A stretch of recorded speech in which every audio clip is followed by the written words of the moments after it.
নজর রাখবো পরবর্তী সংবাদে। আজ মঙ্গলবার বিশ্বকর্মা পুজো, আর এই বিশ্বকর্মা পুজো উপলক্ষে বস্ত্র বিতরণ করা হলো দুস্থদের হাতে।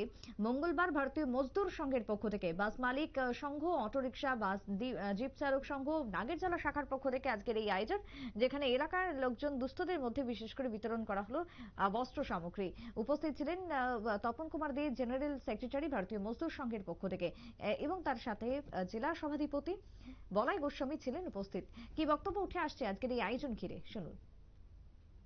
সার্বিক বিষয় হচ্ছে আমাদের আজকে বিশ্বকর্মা পুজো।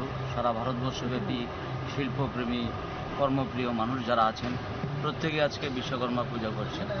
আর আমরা ভারতীয় মজদুর সংঘের যারা কার্যকর্তা বা কর্মী হিসেবে নিজেদের করছি, আমরা আজকের দিনটাকে বিশ্বকর্মা জয়ন্তী হিসাবে আমরা পালন করছি। আজকের দিনটাই বিশ্বকর্মার জন্মদিন, যেটা আমরা যতটুকু জানতে পেরেছি। আর পাশাপাশি আমাদের আজকে হচ্ছে জাতীয় শ্রমিক দিবস। জাতীয় শ্রমিক দিবস আমরা আজকের দিনটিকে বেছে নিয়েছি এই কারণে, আমরা স্বর্গমর্ত পাতাল এই ত্রিভুবনের শিল্পকার, বাস্তুকার এবং ইঞ্জিনিয়ার হিসেবে আমরা বিশ্বকর্মা দেবতাকেই জানি।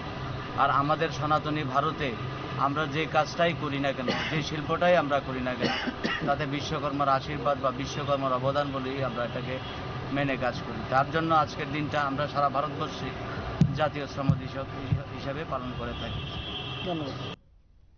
আপনারা শুনলেন আজকে তাদের এই বক্তব্য এবং ভারতীয় মজদুর সংঘের এই আয়োজন। একই সাথে দুস্থদের কথা ভেবে তাদের ভাবনা চিন্তাকে সামনে রেখে ব্যাপক খুশি, উৎসাহ স্থানীয় জনমনে। ছোট্ট বিরতির পর ফিরবো, সঙ্গে থাকুন।